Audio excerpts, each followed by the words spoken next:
We have basically been waking up and training ourselves to be distracted. We are professionals at being distracted. Can't we train ourselves to be focused?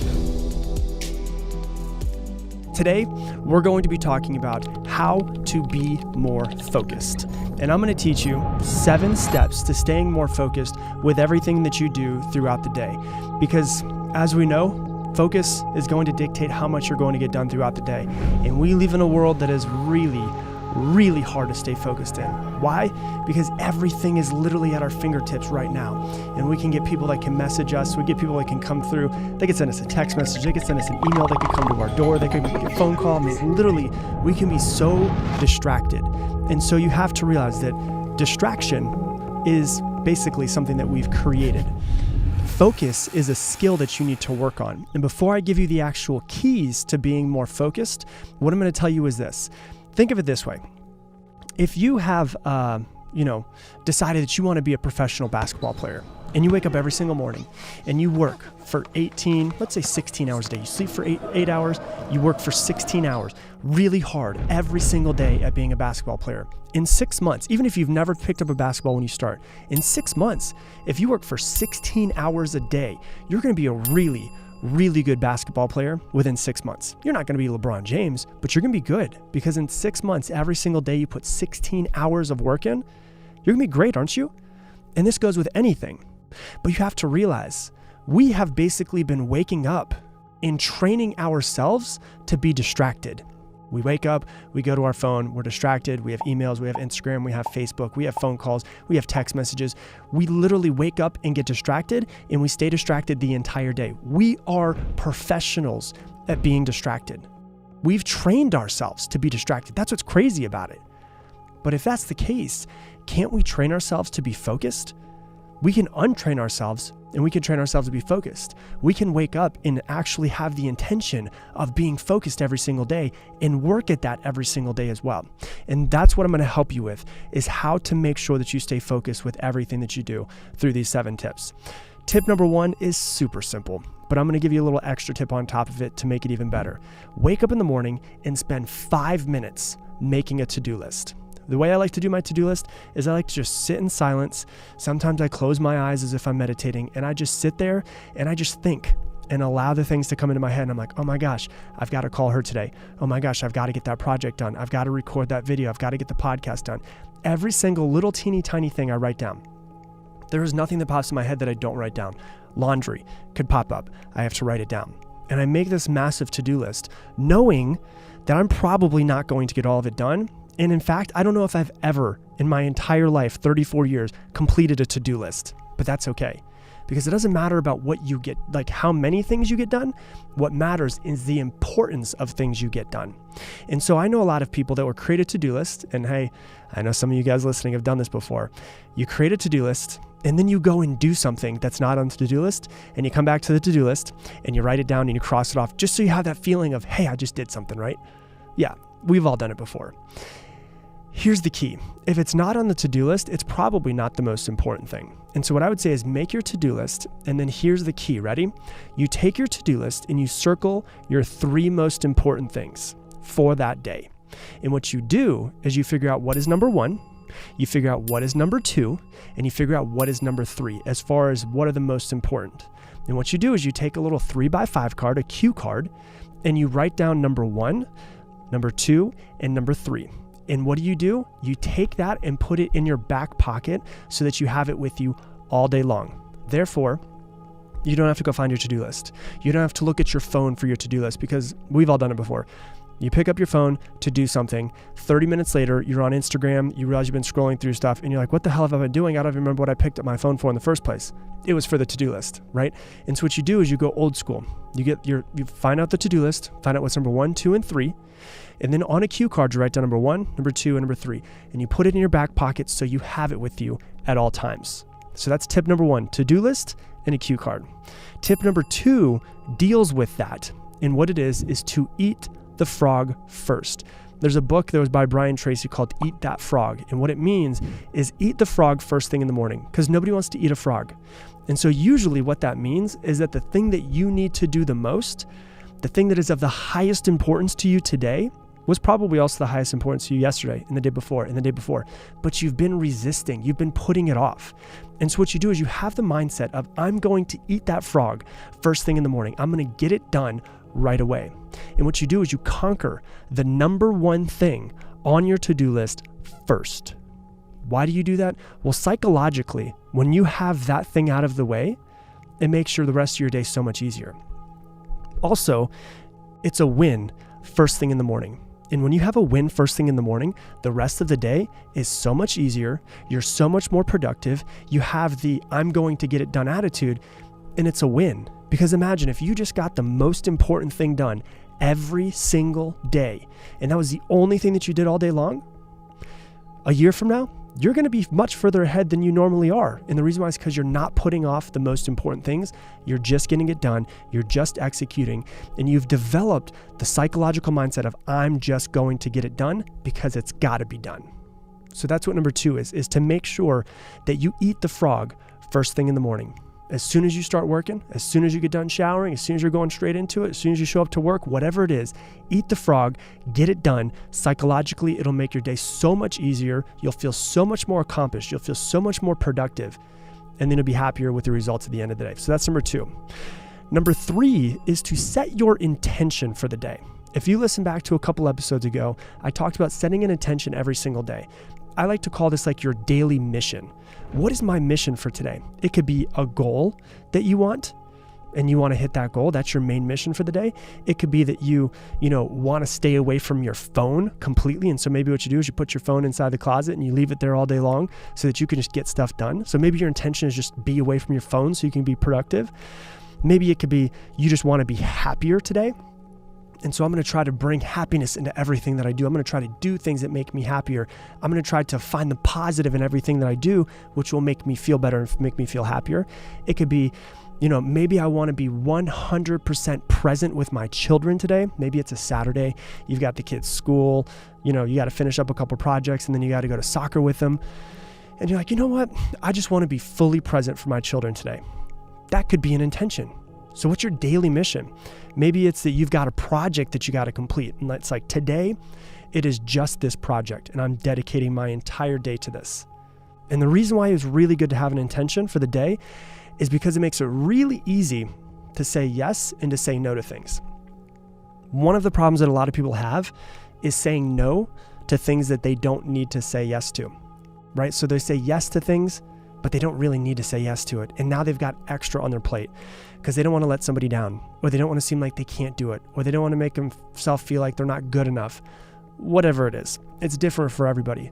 But when you have a daily mission and you're like, this is what today's mission is, this is what I'm working at, and you know what it is, then it makes it way easier to say no to things, which allow you to focus on today's mission.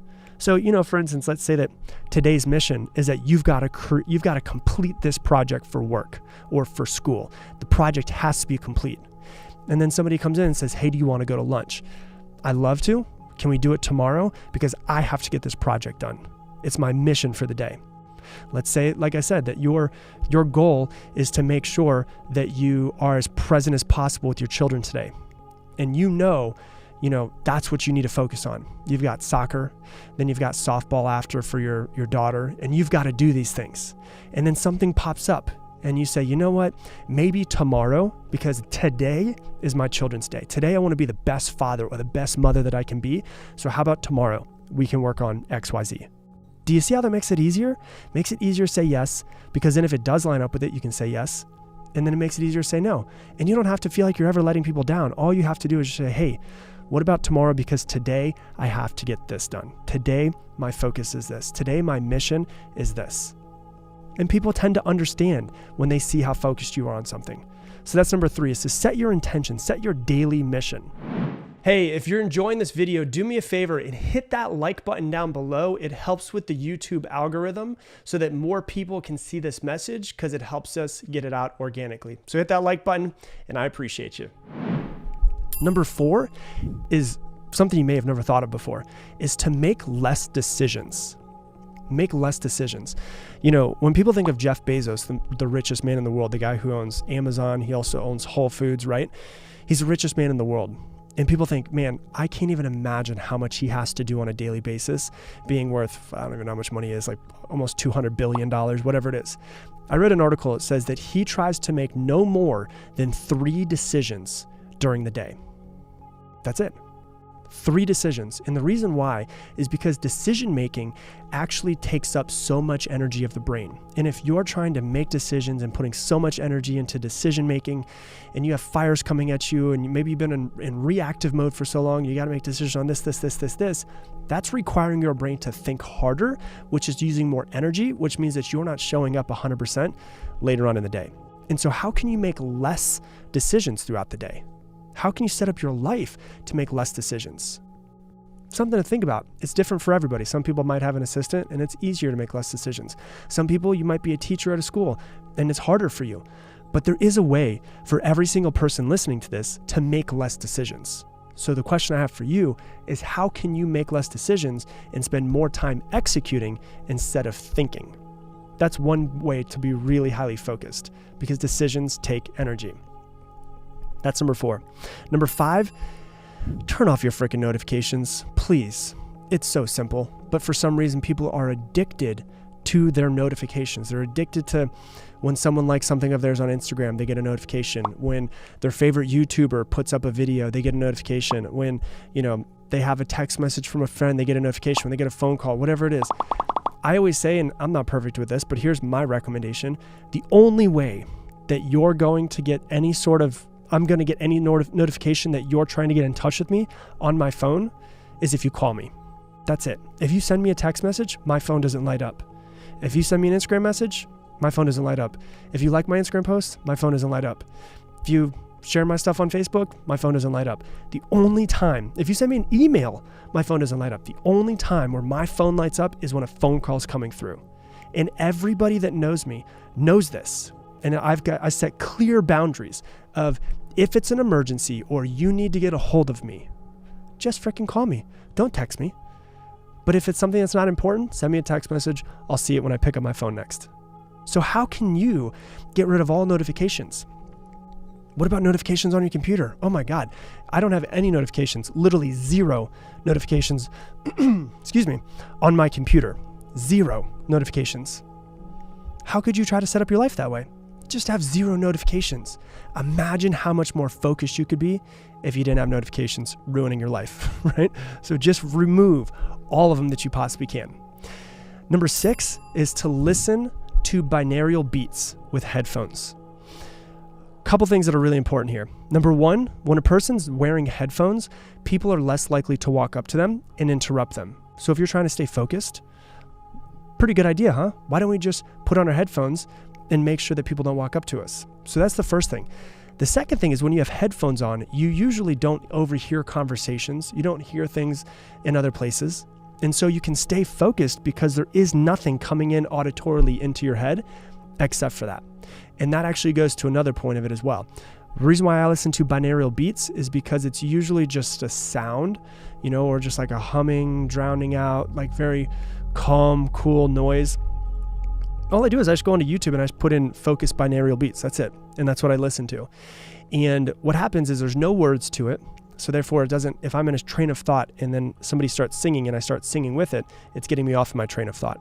And so I'm trying to listen to music that is just going to turn off my ears to the outside world and keep people from the outside world from coming in and actually starting to talk to me.